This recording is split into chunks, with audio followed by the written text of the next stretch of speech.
Hi everybody. So we're going to go into basically hunger. So this is again from the book, The Intuitive Eating Workbook, which is a really great workbook.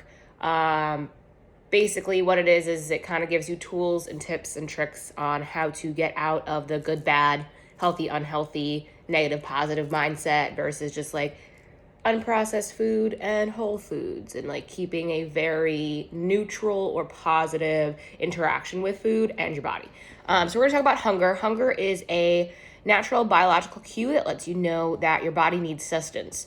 Nourishing your body is as essential to life as is breathing. Honoring your hunger is an important part of intuitive eating. Chronic dieters often deny their biological hunger only to have it backlash. Their hunger increases and sets off a biological cascade, both physically and psychologically, and it's kind of called primal hunger. It's an urgent and intense desire to eat. So it's like when you like eat, and you can't get enough, and like it's not you are searching for nutrients. It's just like nothing can satiate you. That's primal hunger, and that's gonna result in overeating. Primal hunger is a state that occurs when biological hunger has gone unanswered for far too long. The term hunger technically refers to the biological need to eat, but it often is used to describe the mere desire to eat without the presence of hunger cues. We use the description of biological hunger as a point of clarity, which refers to the cues originating from your body saying it needs nourishment. Many individuals view hunger as the enemy, which we don't want. It's something to fight off or ignore, or something to be tricked by, like drinking water, which sometimes, yes, if you're a dehydrated individual, may be the case. But like say you drink some water and 20 minutes later you're still hungry, eat something. When experiencing biological hunger, the mind of a chronic dieter will habitually say, it's not time to eat, or like you can't be that hungry yet, you just ate an hour ago. But ignoring hunger and employing trickery, like I said, such as drinking water or eating air foods, that's going to be like your rice cakes. Like that makes the process of eating confusing to your body. We don't want to confuse our body. Our body tells us a lot of really good information. Air foods are foods that provide volume with little substance or energy. Like I said, like rice cakes or like sugar-free Jell-O. Perceiving the physical sensations that arrive from within your body is called interoceptive awareness or interoception. Interoceptive awareness is a powerful and innate ability which includes perceiving the physical cues of hunger and satiety, bodily states such as rapid heart rate and a full bladder, and the physical sensations produced by emotions like the rush of heat and jitteriness you feel when you panic. This is the direct experience of your physical body, and being attuned to these sensations gives you powerful information into your physiological and psychological state, which can help determine what you need to do in order to meet your needs, which is very important. We need to meet our needs. Paying attention to your body's physical sensations on a regular basis will help you learn to hear your hunger sensations.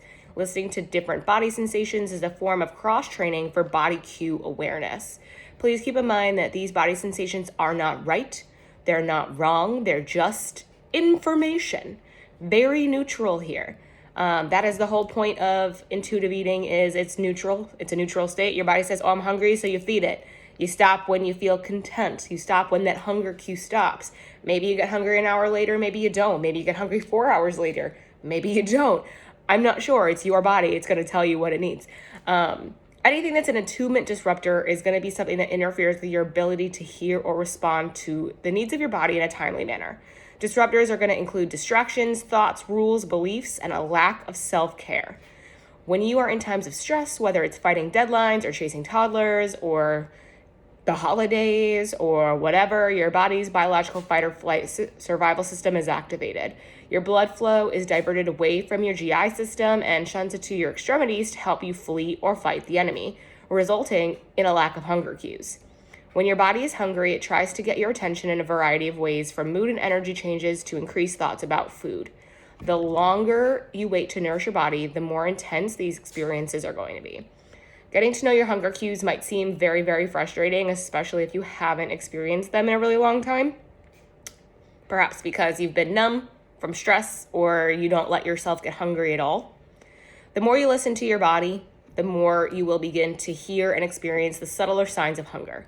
Keep in mind that everyone is different and there is no right or wrong way to experience hunger.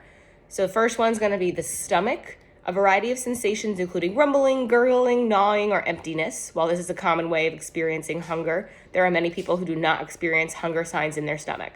Then you have your throat and esophagus that might feel like a dull ache or a gnawing. Your head, you might feel cloudy or lightheaded, might have a headache or difficulty focusing and concentrating, or experiencing more thoughts about food and eating. So if like you're always thinking about food, one, that could be a disordered eating thing, or two, you could be hungry. So mood, you could be irritable or cranky. Perhaps you have to work harder to refrain from snapping, even though you don't present as irritable to the outside world. We call that hangry. Energy, so you might feel that kind of waning, perhaps even to the point of sleepiness.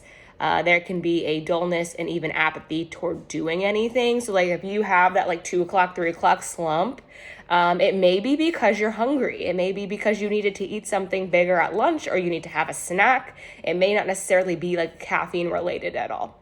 Numbness is another one. So overall lethargy. Every time you honor your hunger, because your here and now body is hungry, you will get clarity. You won't get confusion.